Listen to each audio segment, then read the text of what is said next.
I'm William Williamson with New Movie Reviews of America.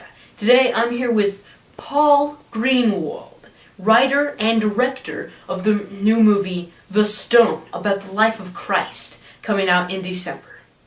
What made you call it The Stone? I mean, is that one of Jesus' names? I'm glad you asked, Mr. Williamson. Well, see, we decided to add this unique effect to the title because of decisions by the writers, myself and the team. Well, it wasn't really one of Jesus' lines. Jesus says he's the Rock, right? But that's so Dwayne Johnson, you know? So we decided to go with The Stone. I see. So, is there anything different about the movie, like a few changes to dialogue or anything? Well, we did add, we wanted some drama, you see. So we added this new, there's this love triangle between... Between who? Between Jesus, Peter, and Mary Magdalene. Jesus never fell in love with anybody because he was the Son of God, right? So why is this? Not in the story. This is the movie. We wanted to make it real and appeal to the demographic of teenage girls who love a good romance. So Jesus and Peter here are competing for the love of Mary, you see. But isn't that totally against everything that Jesus is all about? We don't choose to think about that. We go more with the passion that bleeds through every moment you watch this movie. So, we're really spurring along the idea of using this love triangle. Are you Team Jesus or Team Peter? Like, as in the Twilight Team, Jacob and Edward, like that? Team Jesus or Peter? Yes. Interesting. Anything else? Any other changes? There's a few more, I guess. See, well, we wanted some more miracles to really get this Jesus character more involved in this film. So we decided to do things like he parts the Red Sea. Didn't Moses do that earlier in the Bible? Jesus does it this. We can change that when we do the theatrical interpretation of the book of Genesis. Yes, but... Moses was in Exodus. You don't question a master, yet no one questions Greenwald. Okay, alright. Let me explain here. We use our miracles like fight the flaming lion. When was that? Well, it was one of the things we kind of added in there, yes. Other things... Feed the 5 million? You mean the 5,000? Yes, 5 million. Little spoiler alert. We really changed the death and resurrection more vividly. Like when they're trying to flog Jesus. Instead, Jesus destroys the Roman gods. Lightning. So eventually when he does die, they bury him in a regular old grave. You see, not like a tomb. It's like your classic cemetery, right? So that way, there's more drama when he dramatically sticks his hand out. But then from there, we cut the scene, and he appears in the midst of a battle. A blazing light blinding the enemy. Yes, the Battle of Ismara. Yes, it's dramatic. The enemy disintegrates, the dust scattering across the plains. Oh, and I forgot to mention, the time between his death and resurrection is 3 years. You mean 3 days? It was 3 days, not 3 years. Now, among the few things we changed, we also made it 3 years between his death and resurrection. It really builds the drama up, as all the apostles have lost hope. They've been crying for days on end. And that is one of the things that drives them into this battle here, where Jesus finally appears. What were they fighting for in the battle? It's kind of left to an audience interpretation, but you could really tell it was based on the passion from Christ himself. The passion of the Christ. I see. Anything else about his death or anything else? Oh, well, we really wanted to appeal to all audiences. So, to appeal to the more sci-fi audience, we added some aliens that are landed. Jesus has to destroy them. He draws his sword and destroys the motherboard computer on the spacecraft. Yes. Well, see, so after this fierce battle with the aliens, the planet Borgon, well, see, that's when Jesus takes out his time-traveling device. Wait, I'm pretty sure I just heard you say time-traveling device? When does Jesus time travel? In this movie, The Stone, coming out this December. See, the apostles and Jesus time travel into the 21st century, where they fight gang bangers and drug lords. And then, after that, I know you're thinking, I don't want it to be too modern, but I had to appeal to some of the audiences that prefer these modern movies. Then they go into medieval times, fight seven-headed dragons. Oh, that appeals to the fantasy members of our community. Yes, the ones who enjoy that. Oh, then we got things like the Clash of the Dinosaurs. They fight a Tyrannosaurus Rex and its herd. Yes. A herd of Tyrannosaurus Rexes. Yes. Oh, it's epic. I would love to describe it to you. Okay, well I will.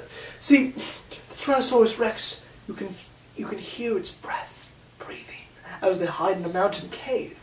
Soon, its giant eye fills the cave's hole, and it looks at them, rips the cave apart with his massive arms, and then Jesus saves the day, draws his sword, the sword he carved from his favorite plant.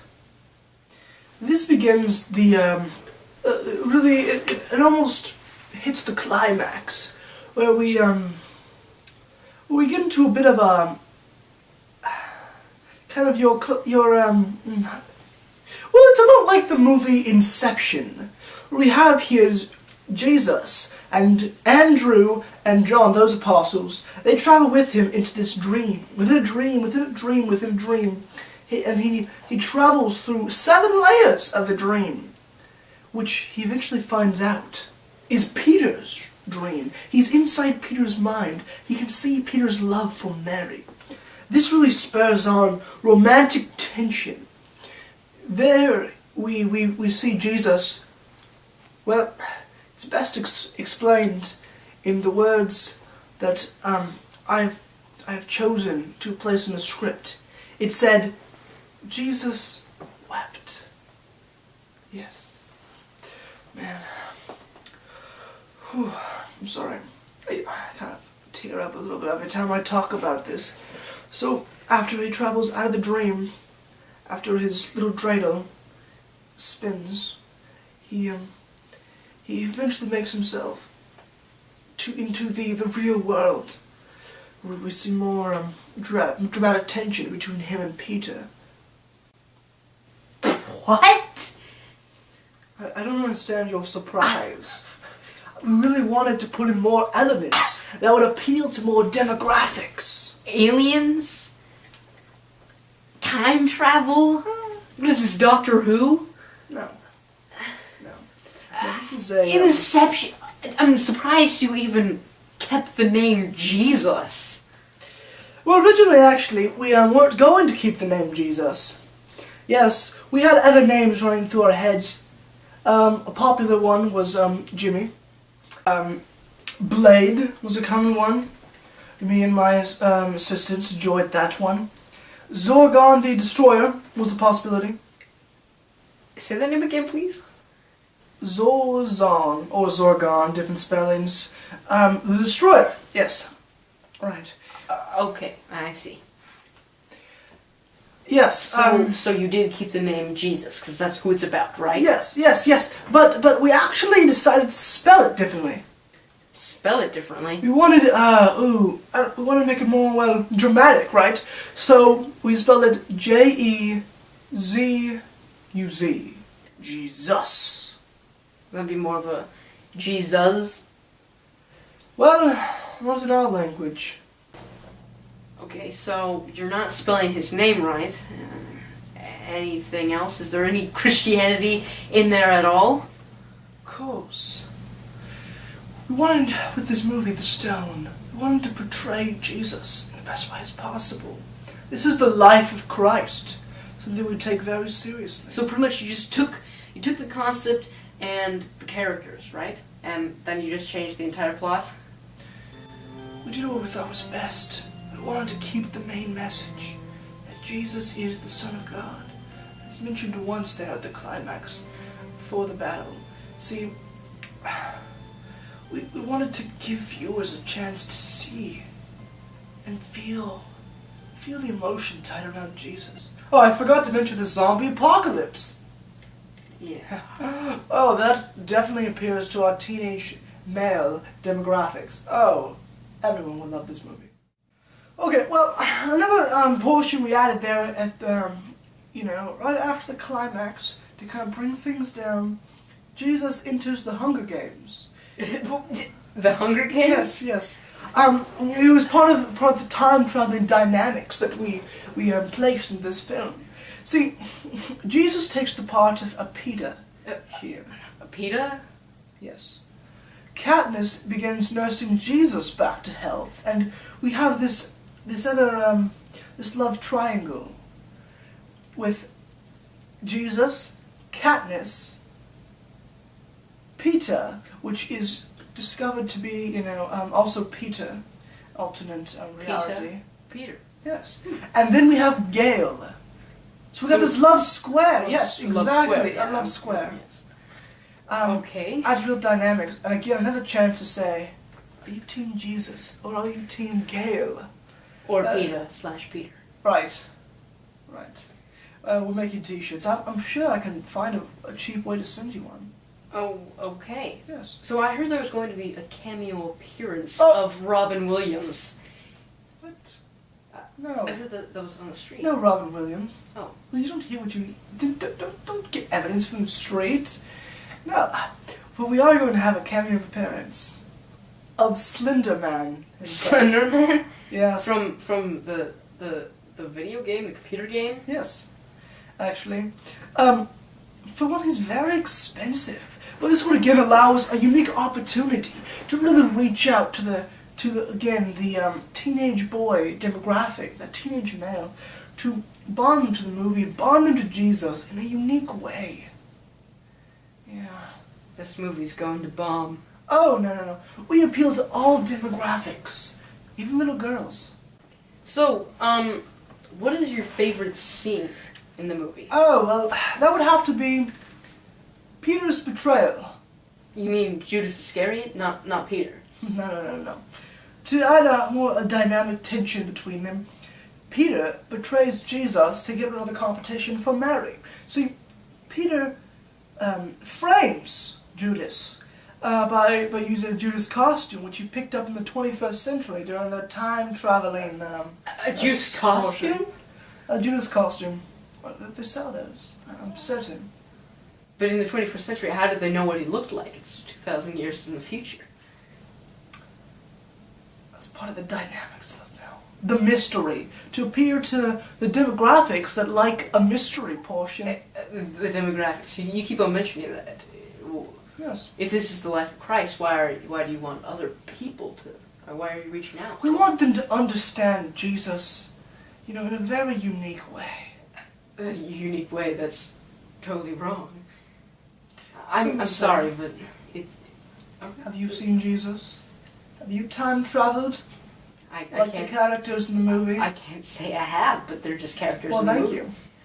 See, Jesus is portrayed in a unique fashion. Your hero, your king. He receives a crown. There at the very end there, from Pilate and Herod and Caesar. They all give him each a crown as he becomes the overlord of the known world. The overlord of the known world? Yes. That it really creates a dynamics of a passion, how authority, and how this hero rules the living world. The one that we have so far strayed from today. I see. Alright, so we're going to move off of that subject. So let's talk about actors. The word on the street was that Taylor Lautner was playing Jesus. Yes, Taylor Lautner is playing Jesus, yes. I was very pleased to get him. It was between him and Will Smith, but I was voting for Taylor, personally. This allows us to have a chance for Jesus to take his shirt off. Oh, well, alright. You're laughing. We want to again appeal to the teenage girl demographic here. Yes. But Jesus isn't about that. That's blasphemy. Someone say, it's just a unique interpretation. Interpretation of old stories, you see. It allows us to transcend time and space of a spiritual kaleidoscope. Oh, a spiritual kaleidoscope. Yes. I see. Some more actors playing characters. I heard Jake Gyllenhaal was playing Peter. Yeah, I'm very, very pleased about that decision, definitely. Harrison Ford as Andrew. Harrison Ford, we were a little skeptical about getting him to play, but yes, he plays Andrew. Oh, okay, and Scarlett Johansson as Mary. Oh, yes. The cast and crew was very pleased about that one, definitely. We thought she would play a strong, a female role that we really needed in this Mary. After her Avengers debut. Yes. Alright. Is there going to be a soundtrack? How is the music? Is it well?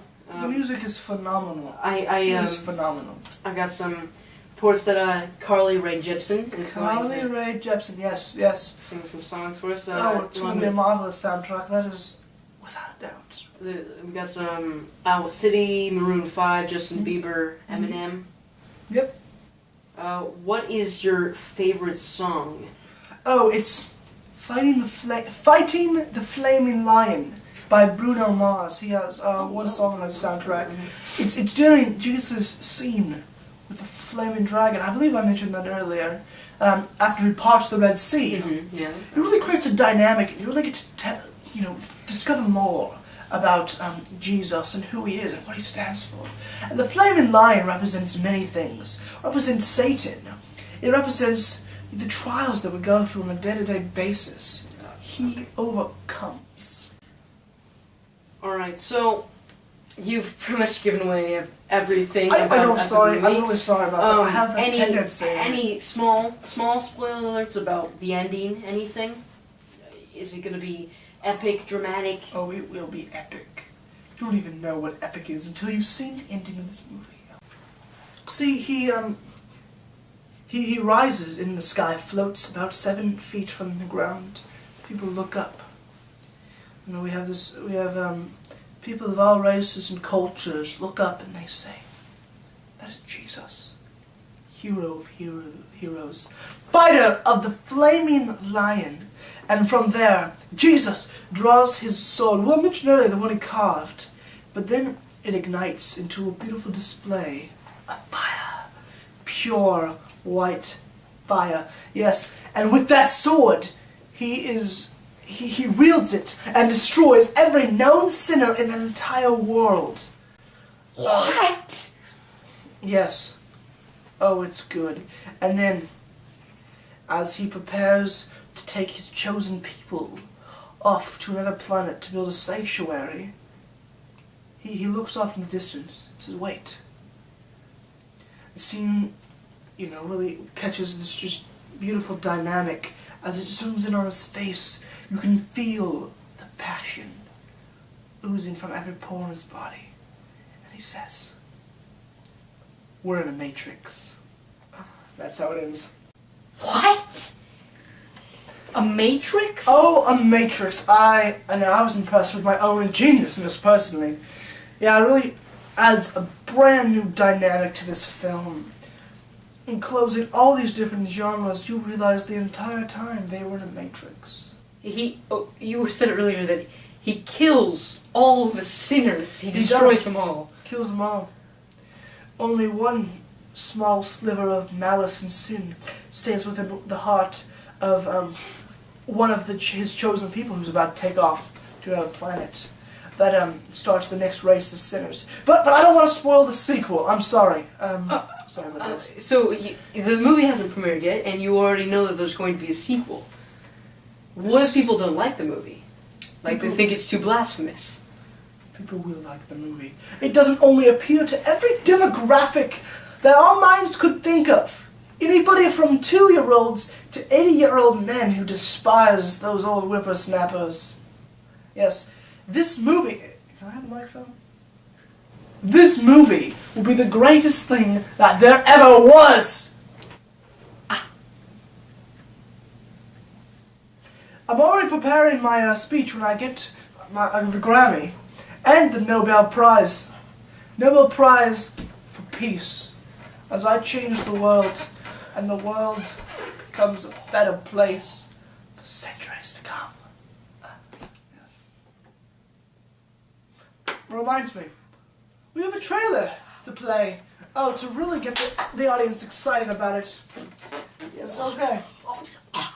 Roll film!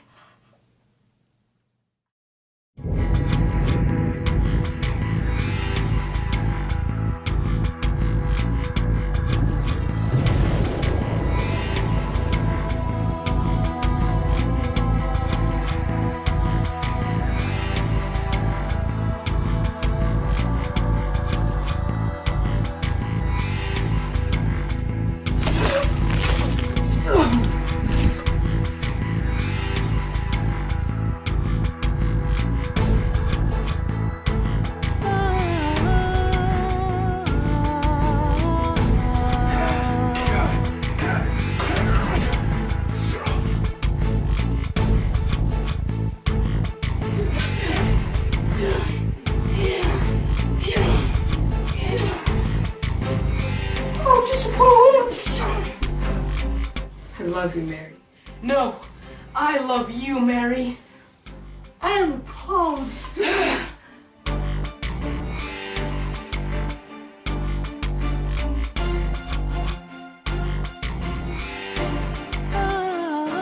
Dry your swords. Let's go fish for some men.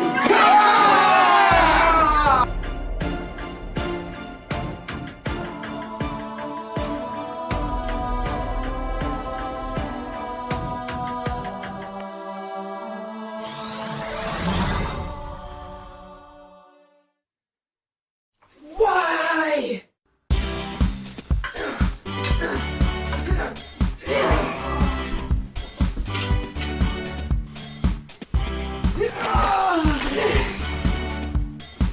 We're inside a dream. What do we do, Master? Kill.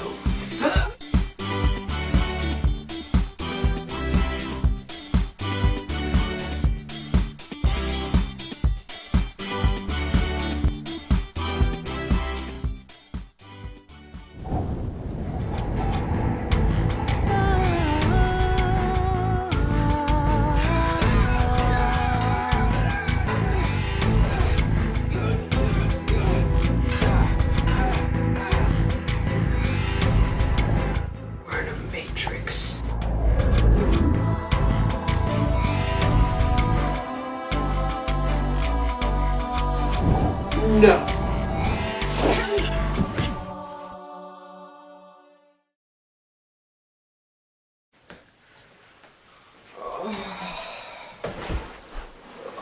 That guy was a nightmare.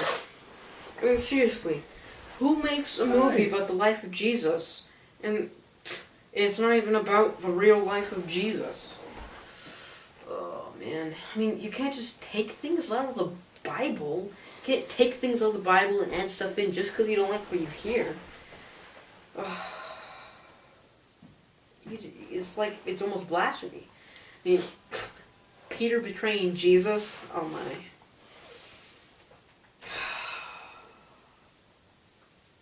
I wonder if my agent will let me go into food reviewing.